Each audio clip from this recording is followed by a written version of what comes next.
Assalamualaikum warahmatullahi wabarakatuh. Di sini saya Aisyah Khairusafa akan mewawancari Ustazah Zakia tentang seputar mazhab. Ustazah, Punten pertanyaan, mengapa umat Islam itu bermazhab? Baik, saya akan menjawab mengapa umat Islam itu harus bermazhab.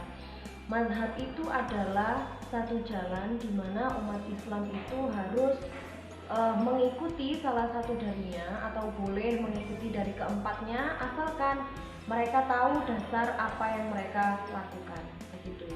Nah, mazhab di umat Islam kan kita mengenal ada 4, yaitu Imam Maliki, Imam Syafi'i, Imam Hambali, dan Imam Hanafi. Nah, di masing-masing imam itu tidak ada yang salah karena beliaunya berijtihad masing-masing, ya, berijtihad masing-masing. Jadi kalau misalnya ada satu hukum yang beliau ijtihadi, kemudian berbeda-beda hukumnya, misalnya seperti rukun-rukun sholat, misalnya seperti itu ya. Terus syarat-syaratnya wudhu. Kadang beliau antara satu dengan yang lainnya itu kan berbeda. Nah, mengapa pentingnya umat Islam itu bermazhab? Ya, seperti itu, supaya setiap umat dalam beribadah itu merasa mantap. Coba kalau misalnya kita punya guru, antara kita punya guru dengan tidak punya guru itu berbeda. Ya. Jadi untuk berasaskan Islam itu tidak cukup hanya dengan Al-Quran dan As-Sunnah, karena kita hidup pada zaman-zaman yang berbeda. Ada zaman dahulu, ada zaman sekarang, ada zaman sebelum Islam, jahiliyah, itu semua mempunyai hukum-hukum masing-masing, dan hukum itu terus berkembang. Kita harus membedakan dulu antara hukum syariat dengan hukum fikih. Kalau hukum syariat sesuai yang dinas oleh Al-Quran, tetapi kalau hukum fikih dia bisa berubah-ubah sesuai dengan perkembangan zamannya. Jadi kalau misalnya kita membahas tentang fikih, kan kebanyakan kalau imam mazhab itu berbedanya beliau itu adalah dalam hal hukum fikih, bukan tentang hukum syariat. Kalau hukum syariat beliau berempat itu bersepakat bahwa syariat memang tidak bisa diubah. Kalau misalnya hukum fikih masih bisa diubah, makanya beliau berijtihad. Ada yang mengatakan boleh, terkadang ada yang mengatakan makruh, ada yang mengatakan haram. Seperti kalau misalnya kita ketika haid membaca Al-Quran, menurut Imam Syafi'i mutlak ada 3 pendapat, dan itu pun 3 pendapat cabang dari mazhab Syafi'i sendiri mempunyai pendapat masing-masing. Apalagi kalau misalnya berbeda dengan Imam Maliki, begitu. Kalau Imam Syafi'i kalau waktu haid tidak boleh memegang Al-Quran, walaupun itu Al-Quran terjemah, gitu kan. Secara mutlak tidak boleh kecuali dengan niat zikir, gitu. Kalau misalnya Imam Maliki diperbolehkan membaca Al-Quran, diperbolehkan memegang Al-Quran asalkan niatnya tidak untuk membaca atau memegang Al-Quran itu sendiri. Jadi niatnya berzikir, tapi secara mutlak beliau boleh mengucapkan Al-Quran itu. Kalau Imam Syafi'i tidak boleh semuanya dan tidak boleh mengucapkan atau membaca Al-Quran itu dengan sengaja, begitu. Jadi penting sekali kalau kita bermadzhab, karena dengan bermadzhab kita itu tahu kenapa kamu melakukan seperti ini. Jadi ada dasarnya. Saya mengikuti imam ini. Mana dasarnya? Ada dalil seperti ini. Kalau misalnya tanpa ada dalil bagaimana? Ya kita kan mengikuti kebiasaan yang ada. Misalnya kita di Indonesia mayoritas bermadzhab Syafi'i. Jadi kalau misalnya kita melakukan seperti ini, urufnya seperti itu, dan uruf itu kita mengikuti mazhab yang kita ikuti di Indonesia. Oke. Terima kasih. Lanjut ke selanjutnya ya, Ustazah. Bagaimana tentang sejarah mazhab?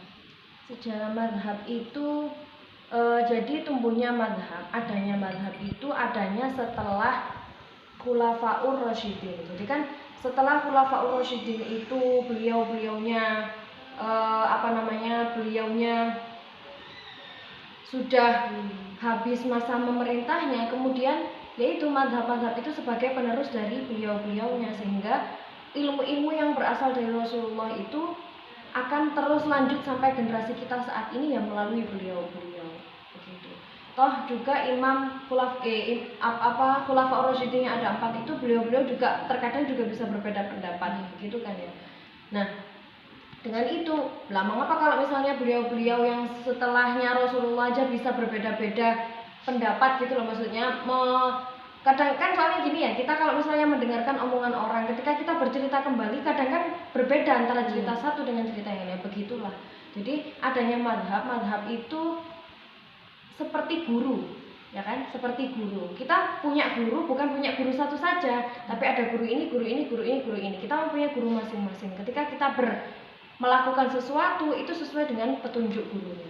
Begitu. Jadi tidak bisa salahkan kalau misalnya kita ikut Syafi'i, kita ikut Maliki, itu terserah pilihan kita. Begitu. Ya, lanjut ke pertanyaan terakhir Bu Ustazah. Bagaimana pentingnya mengikuti 4 imam tersebut? Seperti yang sudah saya bicarakan tadi ketika ada pertanyaan mengapa umat Islam itu harus bermadhab, pentingnya bagaimana? Pentingnya ketika kita melakukan sesuatu, kalau kita punya cantolan, ya, kalau dalam bahasa Jawa cantolan, kalau kita punya pedoman, punya pegangan, begitu kan ya, punya pegangan yang bisa kita pegang, itu kan kalau kita kembali, kita berdalih atau kita mencari asal usulnya itu jelas.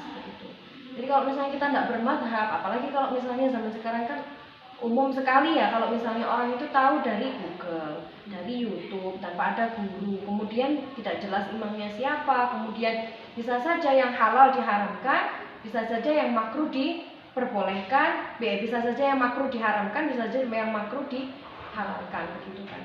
Nah itu tanpa ada dasar yang jelas. Kalau misal seperti itu, apalagi di media sosial kan tidak secara lengkap utuh begitu loh. Kalau misalnya kita ngaji, seperti ngaji di pondok atau ngaji ada gurunya, kan kita bisa mendapatkan secara utuh, tidak terpotong-potong seperti itu, sehingga terkadang menimbulkan salah paham. Nah, pentingnya gimana kalau misalnya kita sudah bermadhab dan kita tahu madhab ini yang kita ikuti dan jalannya jelas, maka kita tidak gampang menyalahkan orang lain begitu. Dan kita bisa menghargai orang lain, mengikuti ini silahkan begitu.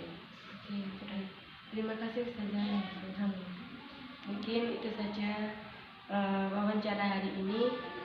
Sekian, wassalamualaikum warahmatullahi wabarakatuh.